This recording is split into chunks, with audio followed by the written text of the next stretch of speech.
السلام علیکم ورحمۃ اللہ وبرکاتہ۔ صحیح بخاری حدیث نمبر 3۔ ان حضرت محمد صلی اللہ علیہ وآلہ وصحبہ وسلم پر وحی کا ابتدائی دور اچھے سچے پاکیزہ خوابوں سے شروع ہوا۔ آپ صلی اللہ علیہ وآلہ وصحبہ وسلم خواب میں جو کچھ دیکھتے وہ صبح کی روشنی کی طرح صحیح اور سچا ثابت ہوتا۔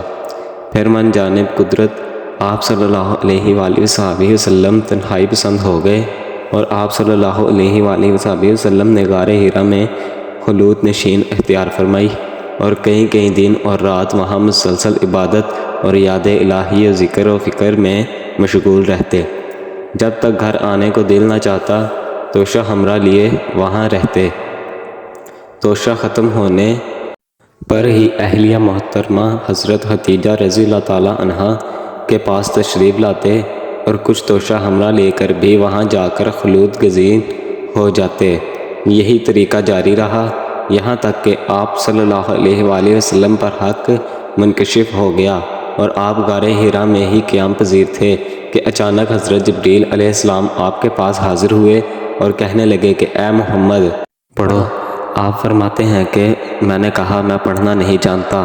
آپ صلی اللہ علیہ وآلہ وسلم فرماتے ہیں کہ فرشتے نے مجھے پکڑ کر اتنے زور سے بھینچا کہ میری طاقت جواب دے گئی، پھر مجھے چھوڑ کر کہا پڑھو۔ میں نے پھر وہی جواب دیا کہ میں پڑھا ہوا نہیں ہوں۔ اس فرشتے نے مجھ کو نہایت ہی زور سے بھینچا کہ مجھ کو سخت تکلیف محسوس ہوئی۔ پھر اس نے کہا کہ پڑھ۔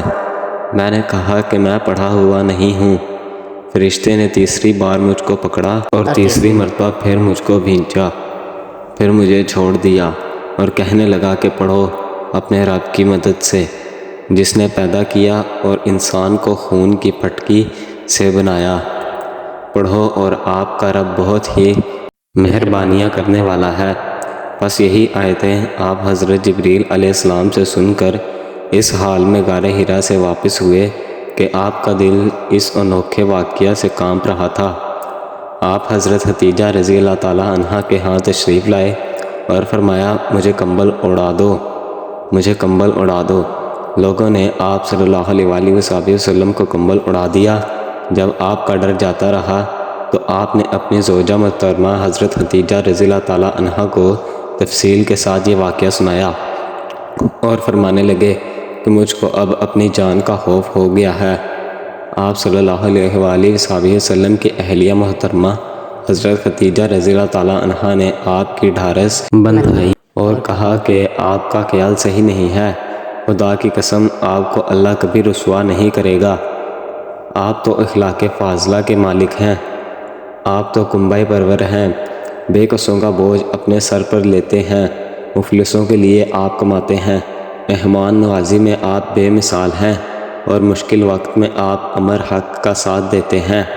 ایسے اوصاف حسنہ والا انسان یوں بے وقت ذلت و خواری کی موت نہیں پا سکتا۔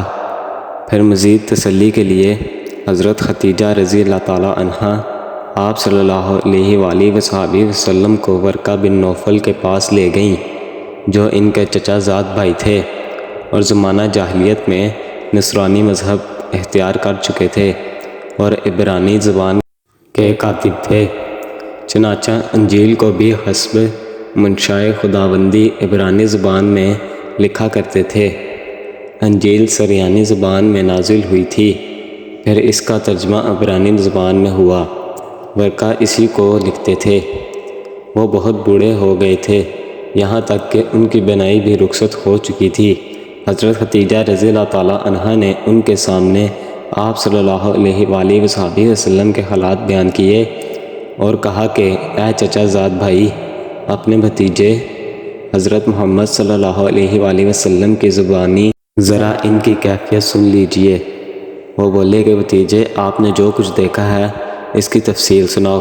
چنانچہ آپ صلی اللہ علیہ وآلہ وسلم نے از اول تا آخر پورا واقعہ سنایا، جسے سن کر ورقہ بے اختیار ہو کر بول اٹھے کہ یہ تو وہی ناموس معزز رازدان فرشتہ ہے جسے اللہ نے حضرت موسیٰ علیہ السلام پر وحی دے کر بھیجا تھا۔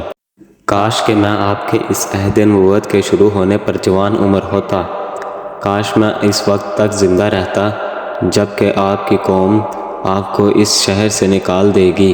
رسول کریم صلی اللہ علیہ وآلہ وصحبہ وسلم نے یہ سن کر تعجب سے پوچھا کہ کیا وہ لوگ مجھ کو نکال دیں گے، حالانکہ میں تو ان میں صادق و امین و مقبول ہوں؟